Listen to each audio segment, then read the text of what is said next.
Hi! Samahan niyo ako maglakad. Now this is going to be quite a long walk.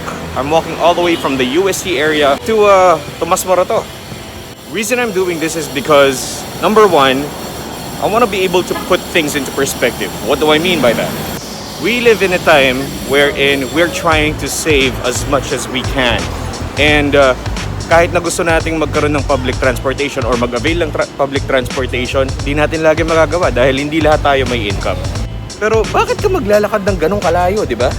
The reason why is I want to be able to put things in perspective by saying, okay, how much exercise am I actually getting on a daily basis? Not a lot, to be honest. And also, you see this done all the time by runners, by people who do marathons. So since we have all the time in the world, pandemic, ba't di natin gawin? Let's start with España. Here's a quick story, para hindi naman kayo mabore. You know, when you are just frustrated and you want to take a walk, and there was a time when me and my ex-girlfriend had a fight. Ang tanong, saan siya nakatira? Nakatira siya sa Fairview. Okay? Fairview. I live all the way in the UST area. When we had that fight, I left my wallet. I think I even left my phone. And this was, panahon pa ng mga Nokia to. I wanted to let off some steam. Gusto kong kumalma. Pero sinabi ng utak ko, tara, lakad tayo galing Fairview pa uwi. Dala ko lang nun, a camera. And ayoko makiusap sa mga driver. Ewan, at saka alam mo yun, parang masyadong malayo eh. Alam mo, it just doesn't make sense na makisakay ka ng ganun kalayo. Tapos at that age at that stage in your life, wala kang pamasahe. Ayoko na mag-explain na kasi nag-away po kami ng girlfriend ko and all that stuff. Masyado personal eh. Nagkasundo kami ng sarili ko. Every time na makakasalubong ako ng footbridge, I will take a 5-minute rest. I was walking for 6 hours. Give or take, mga 6 hours yun. Pagkatapos, nung pagdating ko sa kabilang kanto namin dito sa UST area, sabi ng kaibigan ko, oh, bakit pagod na pagod ka? Sabi ko sa kanya, naglakad ako galing Fairview. Hindi siya naniniwala, sabi niya, ulul. Tapos pinakita ko sa kanya yung mga pictures. Nagpicture ako dun sa Batasan, nagpicture ako dun sa Iglesia ni Cristo, nagpicture ako sa Elliptical Road, sa Santo Domingo, hanggang makarating ako dito. The funny part about that story is, nung kinukuha ko yung camera, doon sa lighter pocket, pagka ganun ko, merong nakarolyo na 50 pesos. Pwede naman pala ako sumakay. Ayun, sana na-enjoy niyo yun. Tara, lakad tayo.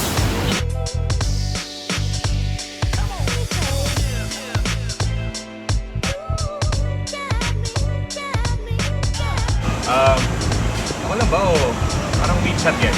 Yan, WeChat niya oh.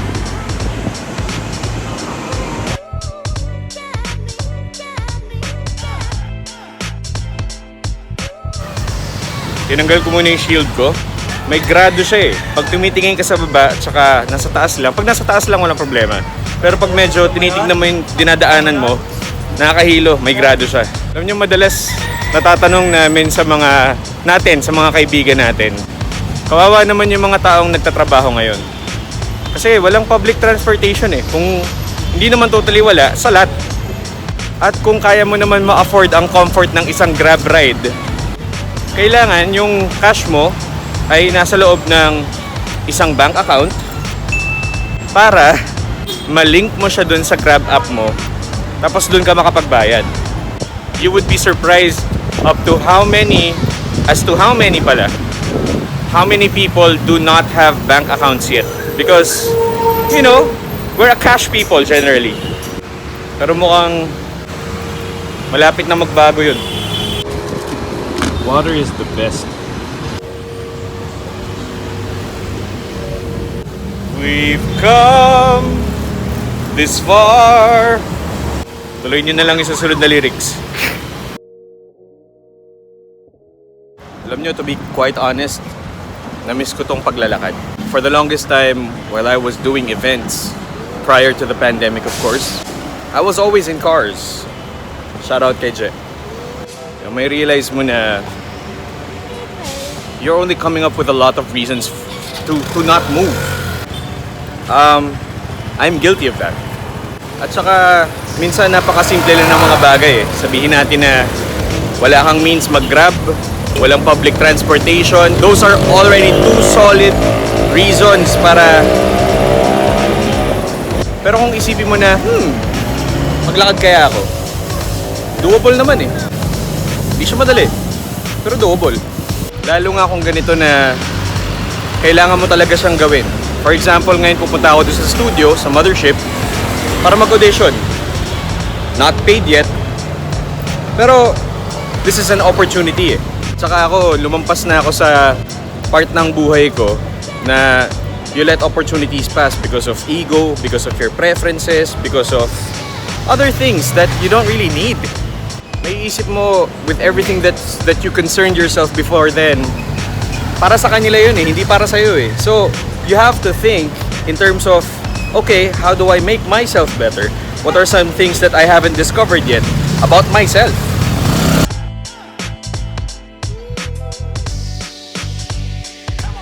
May nadaanan akong stretch dito sa A. Rodriguez kung saan may vulcanizing, may optical shop. It's a sort of a short business strip nila.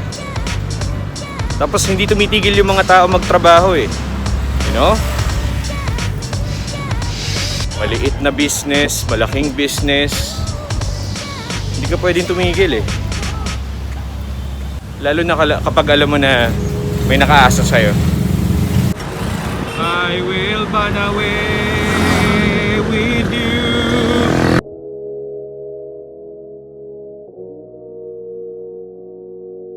So natin ulit, medyo mausok na ulit dito. Hirap pala maglakad, no? Tagal kong hindi naglakad ng ganito kalayo. Pero sa mga panahong ganito, pag may nangyari sa'yong mahirap, dalawang bagay lang naman yan eh. It's either magiging proud ka na nagawa mo yon, or sobrang pangit niya, gusto mo na siyang kalimutan. Di ba? Pag iniisip mo, wala yun sa sitwasyon eh. Kung paano ka talaga mag-react, yun yung magdadala sa'yo. Yun ang hirap pag naglalakad ka ng ganito katagal eh. Dami mo naiisip eh, no? Dami mo alam eh.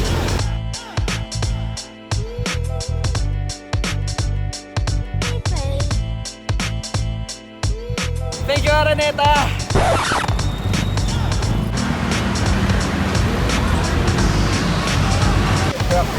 Ito na yung parte ng A. Rodriguez na packet siya. Naalala ko, not too long ago, nagbike ako papunta rito to a basketball game sa Rolling Hills. Hindi ako nakapaglaro pagkatapos. Yung mga kaibigan kong biker, sabi nila, yan, Espanya, taas baba yan. Hindi mo na napapansin, pero A. Rodriguez, lalo na yan. May elevation and all that yeah, we made it all the way here. Init naman ng ulo. Ito na nga, babalik ko na. It looks like we made it! Actually, hindi pa. Konti pa. Okay, I know you guys are just concerned.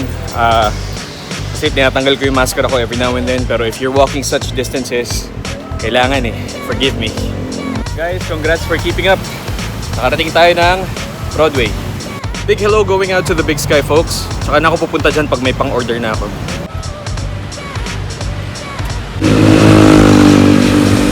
Can't believe it. From here, nakikita ko na yung Doña Hemadi, which means I'm only a few meters away from the Mothership Recording Studios. Pagpasensyaan nyo na kung medyo natutuwa ako kasi adventure to para sa akin eh. And I'm sure for some people who are watching, adventure din to para sa inyo, lalo na ngayon na hindi naman pwedeng hindi ka pwedeng lumabas, hindi ka pwedeng magliwaliw, hindi ka pwedeng marami. Minsan wala ka ng choice kundi bumabaw yung kaligayahan mo eh. You know, hindi yun masama actually.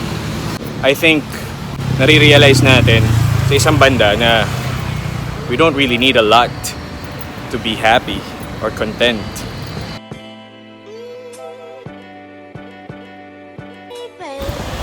And yeah, ladies and gents, we are finally here. Ramdam ako ng legs ko. I really should exercise more. Parating din tayo. Now this is where the real work starts. You know? Pagdating mo dun, you gotta do well. You gotta psych yourself up. Simple eh.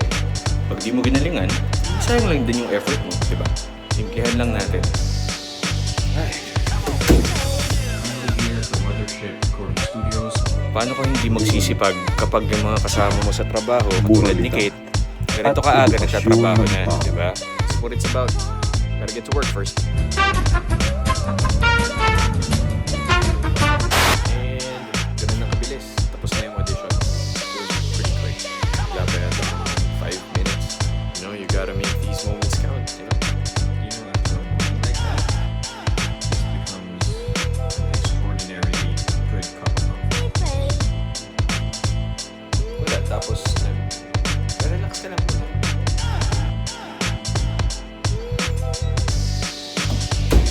That was it. We can pay this. Wish me luck, ha? Ngayon, akala ko makakapaglakad pa ako pabalik. Bahay pa. I think I'm gonna need some help.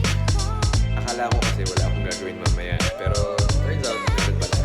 I have to write some scripts for Filipino fairy tales.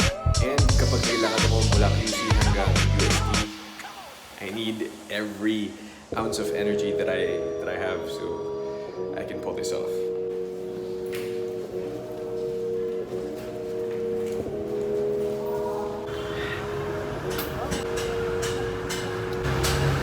Being in a pandemic makes you realize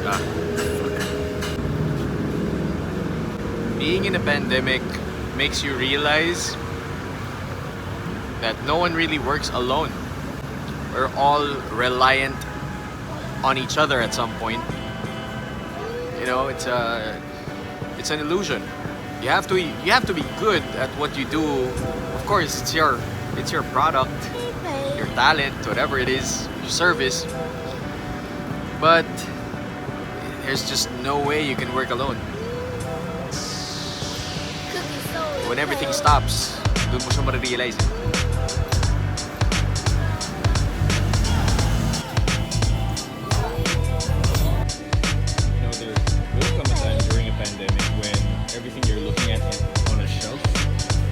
Becomes a privilege. It used to be just available to you all the time. Now you're just lucky to grab one. Okay, we had to put that back on the shelf.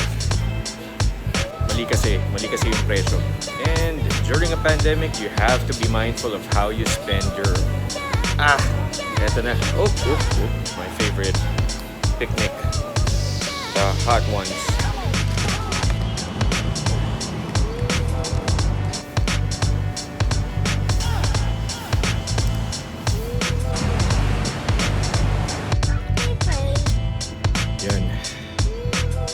Kasama ko na si Jet. Ay ka naman sa akin. Post ko to eh. Yun nga, akala ko makakapaglakad pa ako kanina pabalik. Parang almost 6 kilometers. Nag-video ka ba kanina? Papasok papunta dyan. Lapit lang naman. Ewan ko nasubukan kanina yung naging 37 ko. May mga tao na ayan, mas maraming nanlilimos ngayon kasi Wala talaga. Nag-ano sila yung grupo nila. Wala talagang biyahe. Yung mga Jeep, dapita na jeep. Dapita, no? Yung mga yung sa may Blooming Treat Save More. Yun, may mga nakapwesto doon. Baka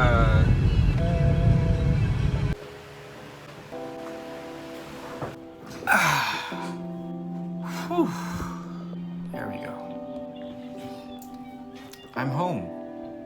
Okay, so what did we get accomplished today? So far, nakapunta tayo sa audition. We got help from a friend and we put in proper effort for an opportunity that lasted for less than 5 minutes. See, times like these, you know, you look around in your room and you see your, possessions. And it makes you notice how much you've accumulated, how much you've actually invested on. well, invested on is subjective. Because when you're investing something, it should be giving you something in return, right? I was walking earlier for 2 hours on my way to an audition, and I was thinking about all these things. You know, I have some shoes here that I do not use because can't go out. Pag dumaan ka ba sa kalsada, is everyone gonna be, you know, staring at your AirPods and, you know, appreciating that? Like, he's so cool. No. None of your fancy shit is really impressing anybody. Actually, they don't care. It doesn't have to be a pandemic for them not to care. They never cared before. When everything was fine, they never cared.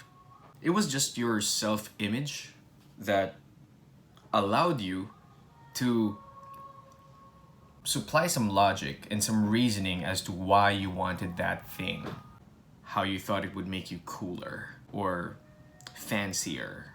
But, you know, you realize they don't mean shit.